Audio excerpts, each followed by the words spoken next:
Welcome back to the deep dive. We are doing something a little bit different today. Usually when we sit down to unpack a topic, we're wading through these huge, broad, sweeping epidemiological studies. You know the type. Oh, yeah, the law of averages. What science says about coffee for the average person. Exactly. Hey. How much sleep does the generic human need? Mm. It's useful, I guess, on a policy level, but for an individual, it can feel pretty useless. Well, it's the stuff you see on a magazine cover, right? Eat less sugar, move more. I mean, it's not wrong. It's not wrong, but it's dull, and frankly, it often doesn't work because it's so generic. Mm. Today, we're going surgical. We have a stack of documents here, clinical notes, assessments, protocols, Yeah. and they aren't about the general population at all. This is a hyper-personalized, high-stakes intervention.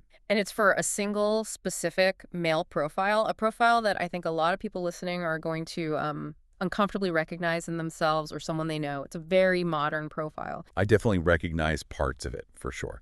So let's paint the picture. We're looking at a case study of a middle-aged man. He's probably successful, busy with work, maybe has a family. Right, juggling a lot. But his biological dashboard is just flashing red. Yeah. We're talking central obesity, that classic hard belly fat. He's got leg pain. He's getting breathless doing simple things. And he's been given a health score that, well, let's just say it's a wake-up call. It is. And what makes this deep dive so fascinating, for me anyway, is that the solution proposed isn't some get-fit-quick scheme. It's not a boot camp. Right. It's treated like an engineering problem. The source material looks at this man's body like a complex machine with broken inputs, specifically his insulin, his cortisol, and his circulation. And it provides this ruthlessly practical roadmap to fix the output. And leverage. That's the key word, right? Yeah. I want to stick on this for a second because the sources keep coming back to high-value actions versus generic tips. It's this idea that for this specific guy, with his specific problems, going to the gym and trying to do 50 push-ups might be a complete waste of time. It might even be dangerous for him at this stage. Absolutely.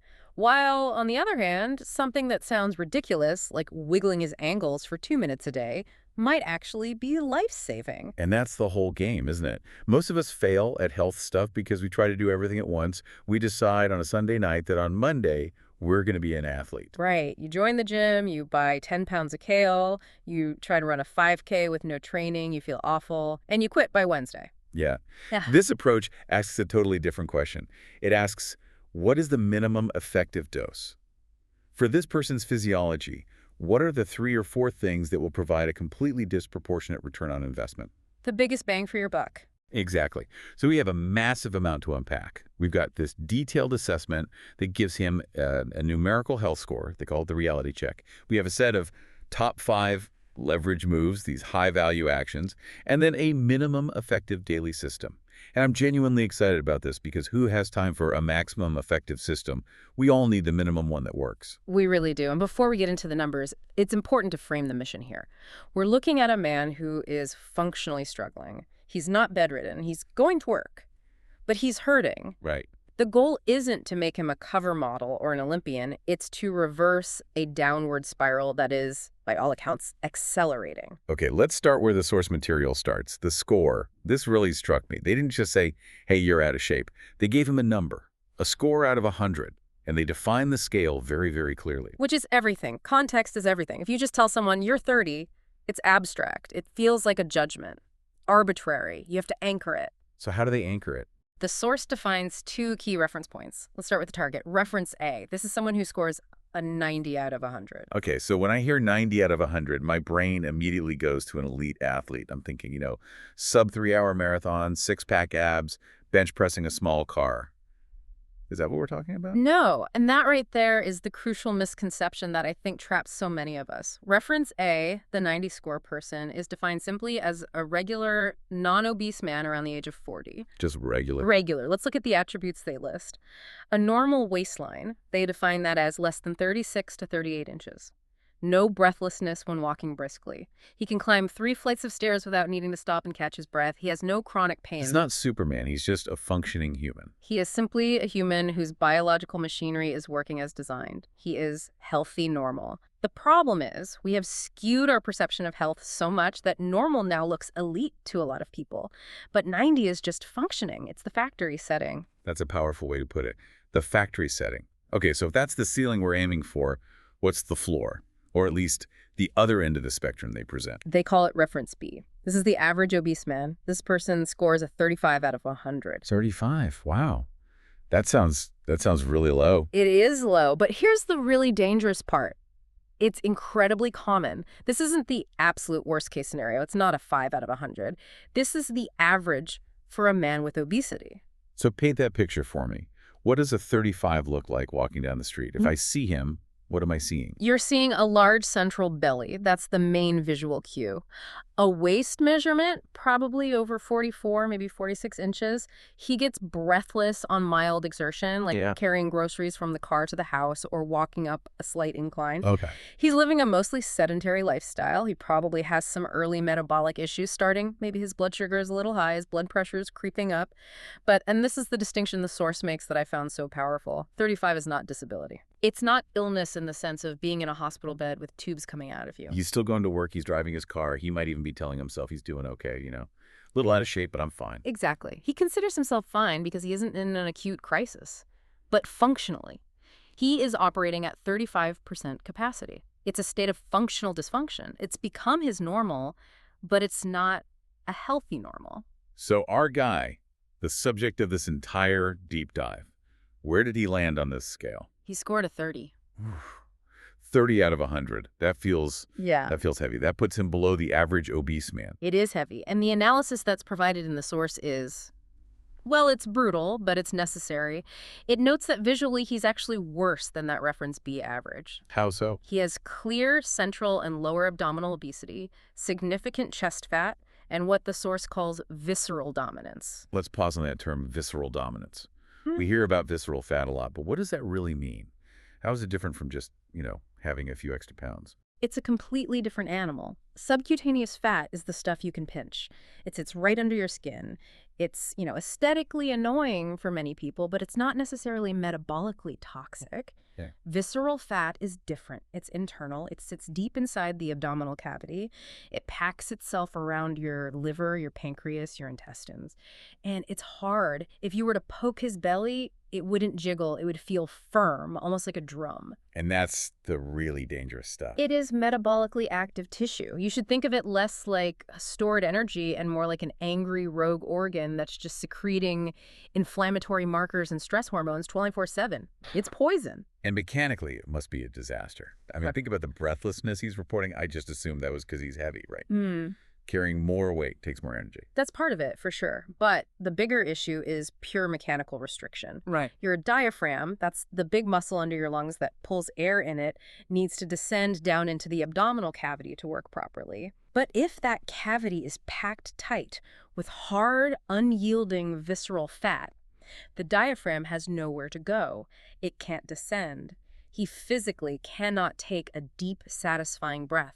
He is shallow breathing all day, every day. That sounds absolutely exhausting. It is, and it creates a terrible feedback loop. It keeps his body in a constant state of low-grade fight or flight because his brainstem is getting a constant signal that he's suffocating. So his body thinks it's under threat. All the time, which adds to the stress, which pumps out more cortisol, which tells the body to store even more belly fat. It's a vicious, self-perpetuating cycle. The source makes a point of saying that this score, this 30, is a medical risk score. It's not a judgment of character. And I think that is such an important distinction to make. Crucial. We tend to moralize this stuff so much. You're lazy, you have no discipline. Precisely. Yeah. And the document basically says, no, this isn't a moral failure. You have a hormonal cascade failure.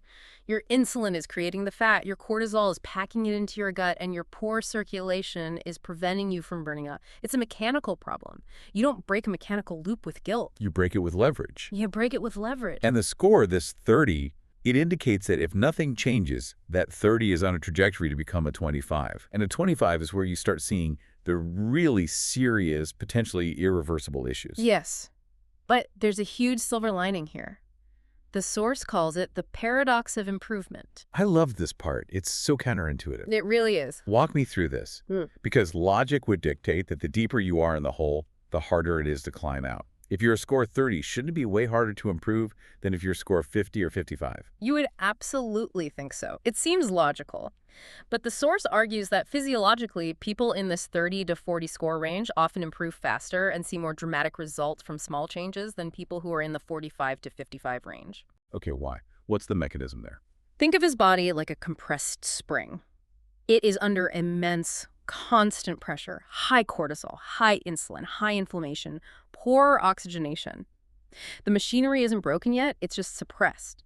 It is desperate for homeostasis. His cells are literally starving for oxygen and proper fuel. So the engine is flooded, not blown. That's a perfect analogy. The engine is flooded. When you make a few small changes to relieve that pressure, when you stop the constant flood of liquid sugar, when you get the blood moving a little bit, the relief is immediate and profound. The body wants to bounce back with incredible force. And someone who's, say, a 60. Contrast that with someone who's a score 60. Maybe they just have 15 or 20 extra pounds. Their body is kind of comfortable. It's adapted to that slightly lower level of function. It's not screaming for change. So to move them from a 60 to a 90 requires significant, consistent effort because the biological urgency just isn't there.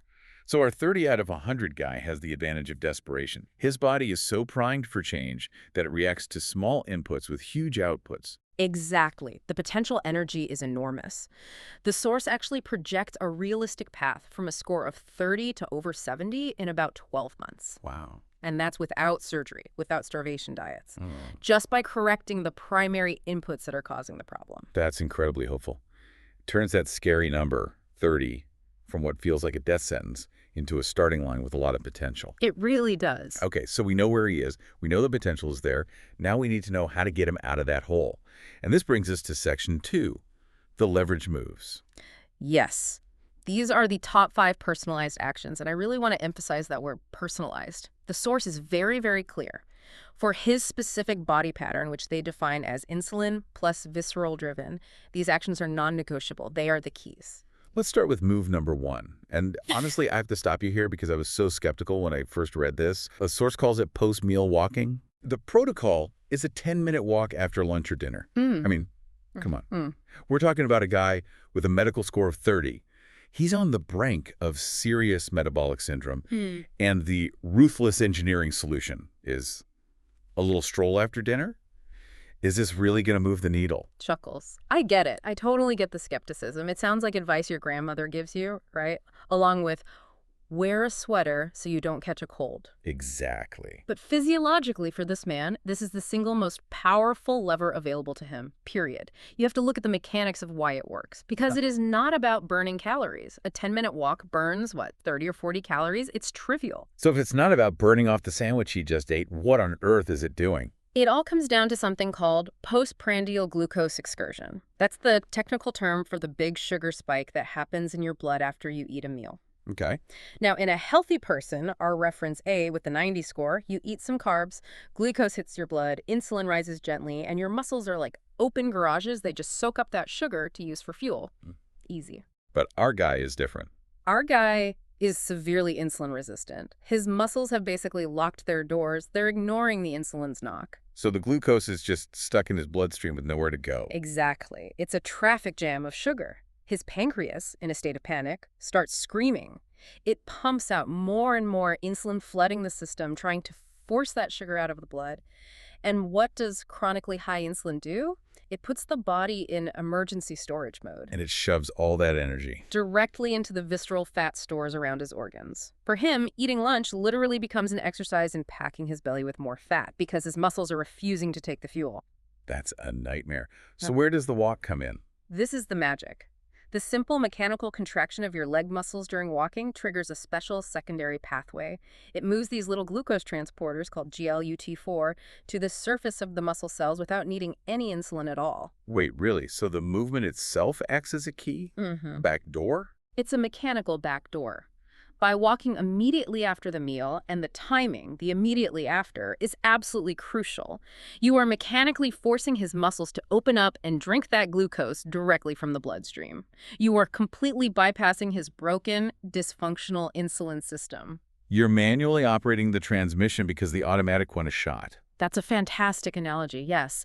You're using the walk to drain the fuel tank before it can overflow and spill into his belly. That completely changes my perspective. Okay.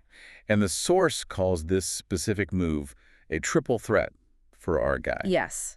Because it attacks three of his core problems simultaneously. So number one is the fat storage we just talked about. It blunts that. Yeah. What are the other two? Number two, it actively conditions his diaphragm to work under mild stress, which directly addresses his breathlessness. It's gentle cardio for his breathing muscles. And number three, it forces blood to circulate through his legs, which helps clear out the pooled fluid and inflammatory byproducts that are causing his leg pain. So one 10-minute habit fixes his blood sugar, his breathing, and his leg pain. If he did literally nothing else from this entire plan, just this one thing, his score would go up significantly in a matter of weeks. That is the absolute definition of leverage. Okay, I'm sold. Move number two, kill liquid calories. This one feels a bit more standard. We always hear don't drink soda, but the source frames it as being worth more than exercise for this specific profile.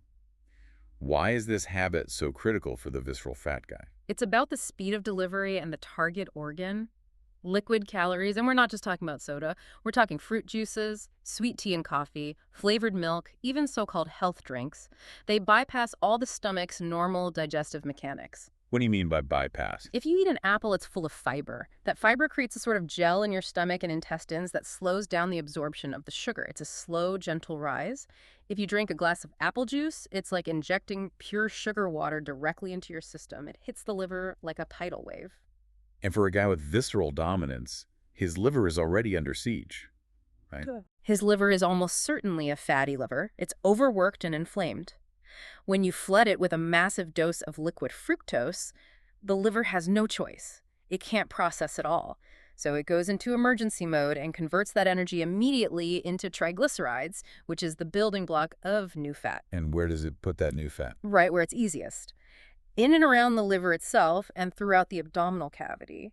A glass of juice for him is basically a direct fat injection for his belly. Wow. Plus, and this is a huge point, liquids have zero satiety cost. Yeah. You can drink 500 calories in 10 seconds, and your brain will not register that you have consumed anything of substance. You will still be hungry and eat a full dinner 30 minutes later. So the rule is strict. Water, plain tea, plain coffee, maybe buttermilk. That's it. It's a binary switch. You have to turn off the main fuel supply for the visceral fat factory, and for him, that fuel is liquid sugar. Okay, that makes sense. Let's go to move number three, sleep timing. Now this is interesting. Usually the advice is about getting enough sleep. Get your 8 hours. But this source focuses specifically on when you sleep. The rule is, be asleep before 12 a.m., even if the total duration is a bit short, like 6 or 6.5 hours. This is fascinating chronobiology. It's not just about rest and recovery, it's about hormonal regulation, specifically the stress hormone cortisol. Why is midnight the magic number? What happens at 12.01 that's so bad? The source suggests that this specific profile, the stressed, centrally obese male, is very likely to have what's called elevated night cortisol. Normally, your cortisol levels should be at their lowest in the evening to allow you to fall asleep.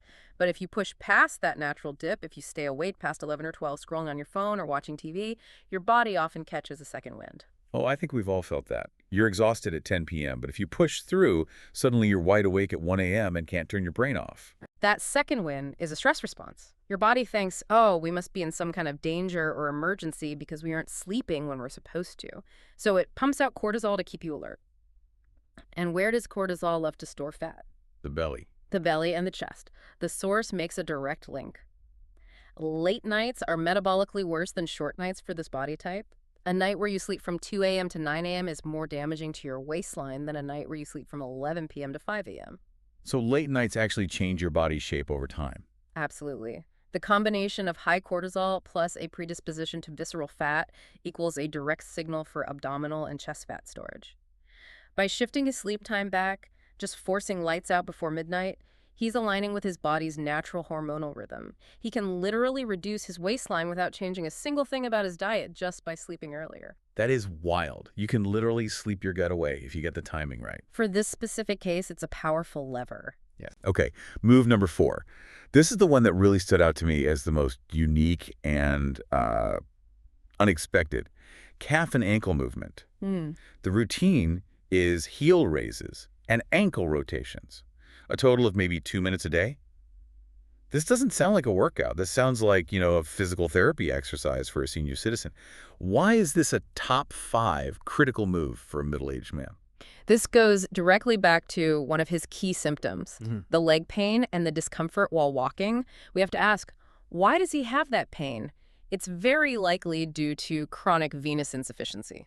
Venous insufficiency. Break that down for us. Okay, so your heart is an amazing pump, but it mostly pumps blood out. Getting blood from your feet all the way back up to your heart is hard work. It's fighting gravity the whole way. Right. The heart can't do that alone. It relies on a helper system called the calf muscle pump. Some people call it the second heart. Second heart, right?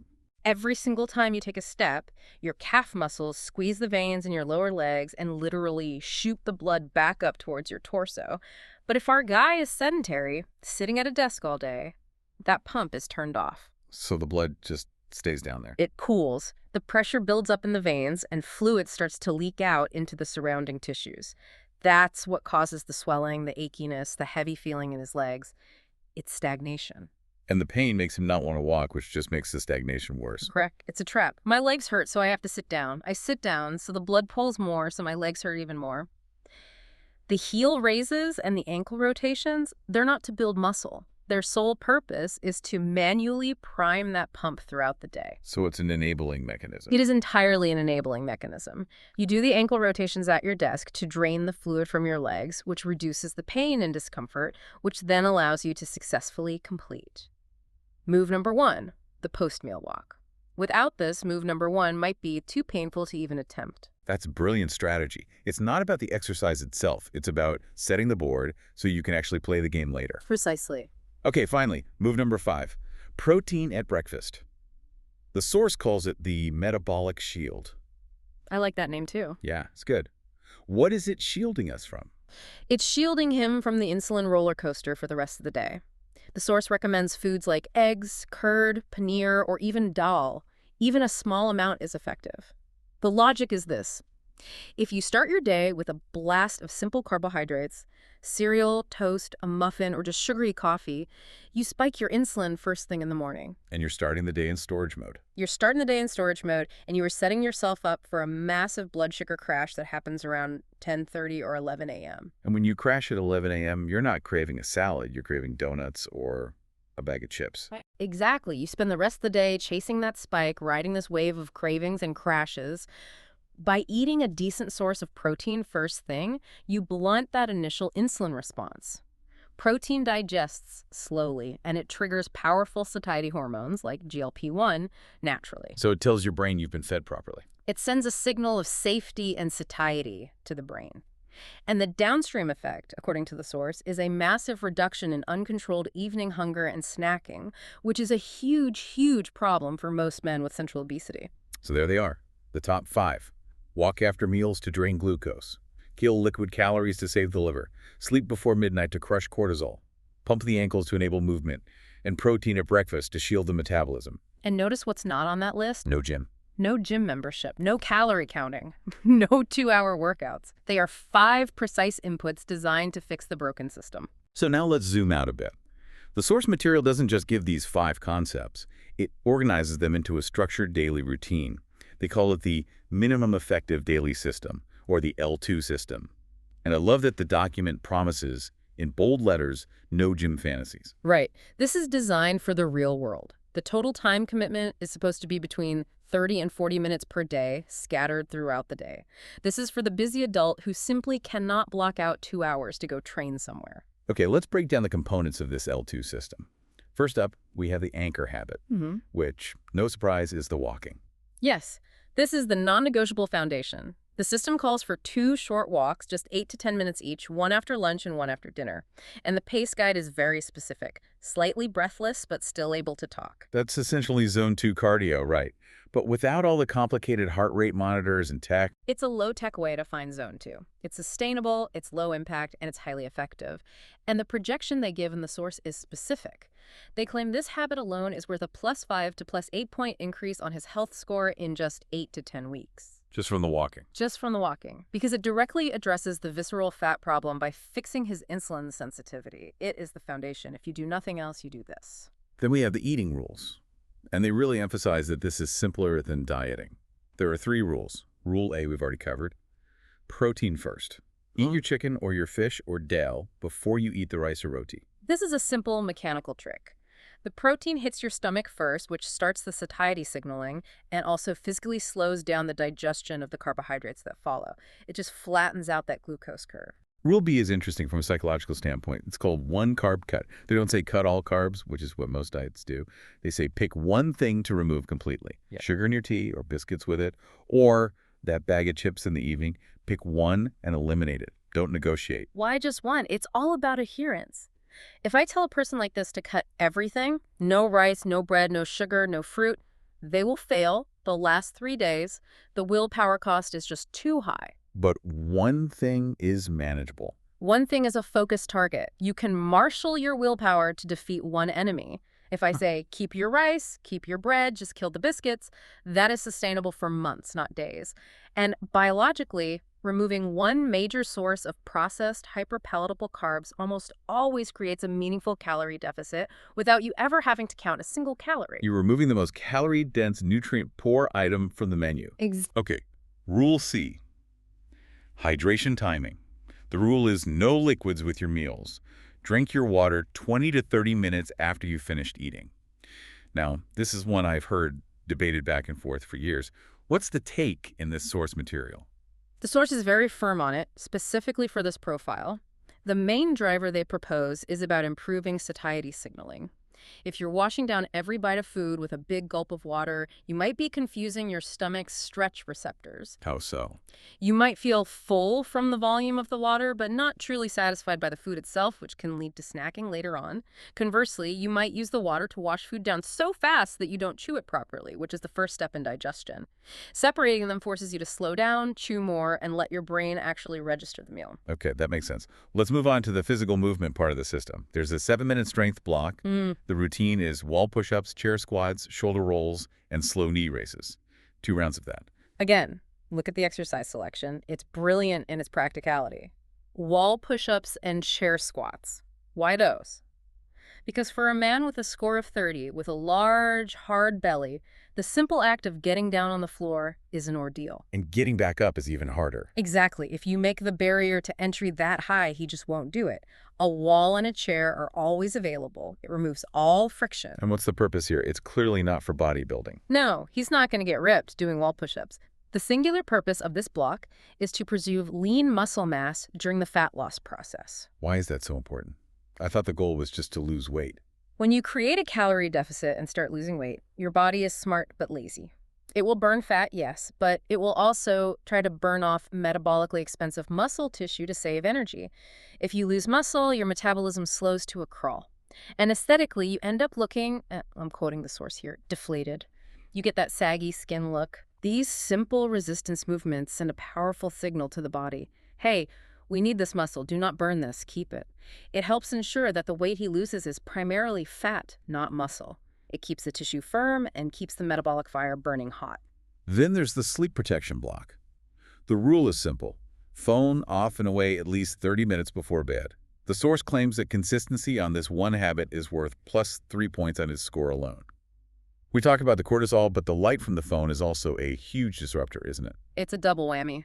The blue light emitted by screens directly suppresses the production of melatonin, your primary sleep hormone.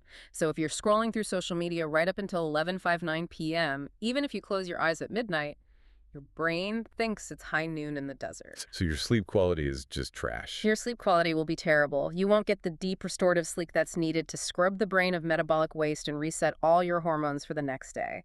This one small habit has an outsized impact on everything else. And finally, the last piece of the L2 system is the anti-sedentary trigger. This is about preventing what they call metabolic stagnation. This directly addresses the sitting is the new smoking concept. You can do your 2 10-minute walks, but if you sit perfectly still in a chair for the other 14 waking hours of the day, your metabolism basically goes dormant between those walks. So what's the fix? The fix is to find triggers, simple things. Stand up every time your phone rings and take the call while pacing. Do 5 chair squats every hour on the hour. Spread 30 squats throughout the day instead of doing them all at once. The goal is just to keep the pilot light on. I really like the stand during calls one. That adds 0 extra time to your day. You're on the phone anyway. And that is the absolute essence of the L2 system. It tries to layer these healthy habits on top of your existing life rather than asking you to blow up your life to make room for health. But let's be real. Life happens. You get a massive deadline at work, the kids are sick, the car breaks down, you have a terrible day. The system has a plan for this. This is section 4. Safety nets and hard truths. Let's talk about the bare minimum day. This is honestly my favorite part of the entire document. It's so practical. It's the in case of emergency break glass protocol. The heading is literally, if everything goes to hell, do only this. I love that. So what's on the emergency checklist? It's 3 things. 1, get in at least one 10-minute walk, just one. Hmm. 2, make sure you have protein at 2 of your meals. And 3, do not have a sugary snack. That's it. That feels almost too easy. It feels like you're getting away with something. It is easy, but you have to understand the goal of the bare minimum day. The goal isn't to make progress. The goal is to prevent decline. It's to hold the line. It keeps the chain of consistency unbroken. Exactly. It completely stops the all-or-nothing mentality, where one bad day makes you think, well, I've blown it, might as well have a pizza and a tub of ice cream and start over next Monday. That thinking is what kills all progress. This protocol says, no, you had a tough day, but you still held the line. You didn't go backwards. Tomorrow we get back on track. The source also drops a hard truth in this section, which I think is so important. It says, you don't need motivation. You need boring consistency. It sounds so unsexy, but it's the absolute truth. Motivation is a feeling. It's an emotion. It comes and it goes. It's sky high on January 1st, and it's completely gone by January 15th. You cannot build a life on an unreliable emotion. Consistency is a practice. Consistency is a practice. It's a system. It's what you do even when you don't feel like it. And the source makes a critical point here. The L2 system works even at 70% compliance. 70%, that's a C-. It's a C-. You don't have to be perfect. You don't need to be an A+ student. You just have to be persistent. You just have to show up more often than not. I think that's such a massive relief for people to hear. You can get a B- on your health report card and still completely transform your body and your life. Absolutely. The body is incredibly forgiving if you just give it enough good days to work with. It doesn't demand perfection. Okay, so let's talk timeline. This is section 5. If this guy, our 30 out of 100 subject, actually does this, even at 70% compliance, what happens and when does it happen? I want to break this down because managing expectations is probably the most important part of sticking with anything. It is. If you expect to see a miracle in week 1, you are guaranteed to quit in week 2. So the source lays out a very realistic timeline of sensations and results. So weeks 1 and 2, he's doing the walks, he's cut the juice. What does he see? What does he feel? Physically, on the outside, almost nothing. The scale might not move at all. It might even go up a pound. He's not going to have a 6-pack. But what he will feel is less bloating. That's a big one. And the breathlessness might improve just a little bit, simply because his diaphragm is getting some daily gentle training from the walks. So it's mostly internal, feeling a bit lighter, a bit less fill. Right. It's invisible repair work. On the inside, his insulin sensitivity is starting to reset. His inflammation is beginning to calm down. The foundation is being laid, but you can't see it yet. Then we get to weeks 3 to 5. The source calls this the softening phase. And this is really important because people often misinterpret this as a bad sign. His hard, drum-like belly starts to feel softer. Yes, and this freaks a lot of people out. They poke their stomach and think, oh no, I'm losing tone, I'm getting flabby. Because that hard belly felt solid, like muscle. Exactly. But we have to remember, the hard belly was the dangerous belly. That was tightly packed, inflamed visceral fat under high pressure. When it softens, it means that fat is finally mobilizing. The structure is loosening up so the body can access it and burn it for fuel. A soft belly is a belly that is getting ready to shrink. That is a fantastic aha moment. Softening is a sign of success, not failure. It's a critical milestone. Then, after that phase, we get to weeks 6 to 8. This is when the visible results really start to kick in. What happens? This is when his pants start to feel looser. The belly actually starts to drop. The chest fat begins to reduce. And he'll notice a significant spike in his energy levels because his mitochondria, the little power plants in his cells, are finally working better. This is when the reinforcement loop kicks in. He sees results, which motivates him to continue. And this is when his score starts to meaningfully move from that 30 up towards 40, 45, and beyond. Yes. The external changes start to reflect the internal healing that's been happening since day 1. It's a clear roadmap. It tells you exactly what signposts to look for on the journey so you don't get discouraged and turn the car around just before you reach the beautiful view. Precisely. As we start to wrap up this deep dive, I just want to synthesize this whole thing.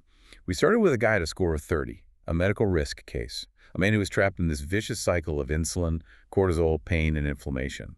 And we've ended with a clear, practical roadmap to get him to a score of 70 plus. And the most amazing part is we did it without a gym membership, without a crash diet, and without a cabinet full of expensive supplements. It's a pure engineering approach. You identify the broken inputs, the glucose floods, the high cortisol, the stagnant blood, and you apply precise, low-effort levers to fix them. The output, the obesity, the pain, the breathlessness, it takes care of itself. I think the biggest takeaway for me is the realization about reference B, that score of 35, the average obese man. That state is a trap. It's so easy to settle there and think it's normal because you look around and see so many other people in the same boat. It becomes normalized dysfunction. Yes. And escaping that trap doesn't require you to become an elite athlete. It doesn't require Herculean effort. It just requires leverage. It requires identifying your specific personal bottlenecks. For this man, it was clearly insulin and venous return. For someone else listening, it might be slightly different. Maybe for them, the biggest lever is stress management or something else. But the principle holds. Find your highest value action. Don't try to do everything. Do the right thing for you. The source material ends with a really provocative thought that I want to leave our listeners with. A single sentence. It says, most health benefits arrive before you get to 70 out of 100. That one really lands, doesn't it? We are so obsessed with perfection in our culture, with the 100 out of 100, with having the body of a 20-year-old fitness influencer. We chase the last 10% with 90% of our effort. Exactly. But the truly life-saving magic, the freedom from chronic pain, the energy to play with your kids on the floor, the dramatic reduction in your heart attack risk, getting off medications, all of that happens on the journey from 30 to 70. The life-changing benefits happen just by getting to good enough. So why kill yourself trying to be perfect when just being good is what actually saves your life? Perfection is the enemy of done, and in this case, it's the enemy of healthy. So for everyone listening, take a look at your own routine, your own life. What is your post-meal walk? What is the one small hinge in your day that could swing the biggest door? Find your leverage moves. And remember, boring C- consistency will beat short-term A+ intensity every single time. That's it for this deep dive. We'll see you next time. Take care.